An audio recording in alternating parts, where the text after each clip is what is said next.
Hello guys, ഇന്ന് എൻ്റെ കുഞ്ഞാടെ ബർത്ത്ഡേ ആണ്. അപ്പോൾ കൊച്ചു സർപ്രൈസ് ആയിട്ടൊരു ബർത്ത്ഡേ പാർട്ടി അറേഞ്ച് ചെയ്തിട്ടുണ്ട്. അപ്പോൾ അതിന് വേണ്ടിയിട്ടാണ് നമ്മളിപ്പോൾ പൊയ്ക്കൊണ്ടിരിക്കുന്നത്.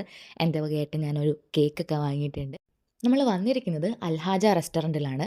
ആണാടിൻ്റെ ഇറച്ചി എന്ന് പറഞ്ഞാലായിരിക്കും എല്ലാവർക്കും കൂടുതൽ മനസ്സിലാവുക. അവിടെ നമ്മൾ വന്നപ്പോൾ തന്നെ എല്ലാ അറേഞ്ച്മെൻറ്റ്സും അവർ ചെയ്തിട്ടുണ്ടായിരുന്നു. പിന്നെ ഞങ്ങൾ കേക്കൊക്കെ സെറ്റ് ചെയ്ത് വെച്ചു. ആ നേരം കൊണ്ട് കുഞ്ഞായും കുഞ്ഞാടെ ഫാമിലിയൊക്കെ വന്നിട്ടുണ്ട്. ഇത് കുഞ്ഞാടെ കുഞ്ഞുമ്മായും കസിൻസും ആൻറ്റിയും ഒക്കെയാണ്. ബർത്ത്ഡേ അല്ലേ, വെക്കേഷൻ ടൈമല്ലേ, അപ്പോൾ ഫാമിലി മുഴുവനായിട്ടും നമുക്കൊന്ന് ഫുഡൊക്കെ കഴിക്കാൻ പുറത്ത് പോകാമെന്ന് പറഞ്ഞാണ് കുഞ്ഞായ ഇവിടെ കൊണ്ടുവന്നത്. ഏറ്റവും വലിയ രസം എന്താണെന്ന് പറഞ്ഞാൽ കുഞ്ഞാടെ അനിയൻ്റെ ബർത്ത്ഡേയും ഈ സെയിം ഡേറ്റിലാണ്. അവർ ട്വിൻസ് അല്ല, ബട്ട് ഈ സെയിം ഡേറ്റിലാണ് അവരുടെ ബർത്ത്ഡേ. ഇത് കുഞ്ഞാക്ക് വേണ്ടി സ്പെഷ്യലായിട്ട് സെറ്റ് ചെയ്ത ഗിഫ്റ്റാണ്. നമുക്കതൊന്ന് കുഞ്ഞാക്ക് കൊണ്ട് ഓപ്പൺ ചെയ്യിപ്പിച്ച് നോക്കാം. അതിനകത്ത് ഒരുപാട് അവരുടെ ഫോട്ടോ ആൽബംസും ഒരു കേക്കും പിന്നെ കുറച്ച് ചോക്ലേറ്റ്സും ഒക്കെ ആയിരുന്നു.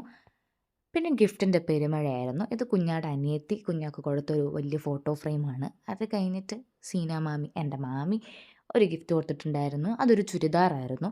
ഇത് കഴിഞ്ഞിട്ട് ഏറ്റവും വലിയൊരു ഗിഫ്റ്റ് കുഞ്ഞാക്ക് കിട്ടിയിട്ടുണ്ടായിരുന്നു. പക്ഷേ അൺഫോർച്ചുനേറ്റ്ലി ഞാനത് അറിഞ്ഞിട്ടില്ലായിരുന്നതുകൊണ്ട് എനിക്കതിൻ്റെ വീഡിയോ എടുക്കാൻ പറ്റിയില്ല. അത് ഡയറക്റ്റ് കുഞ്ഞാടെ അനിയൻ്റെയിൽ ഏൽപ്പിച്ചേക്കുമായിരുന്നു. ഒരു ഗോൾഡ് ചെയിനായിരുന്നു. പിന്നെ ഫുഡിൻ്റെ സമയമായി. ബിരിയാണി വന്നു, മന്തി വന്നു, പൊറോട്ട വന്നു, മട്ടൻ വന്നു, ചിക്കൻ വന്നു, ബീഫ് വന്നു. അങ്ങനെ ഇതെല്ലാം ഞങ്ങൾ എല്ലാവരും കൂടി ഇരുന്ന് കഴിച്ചു.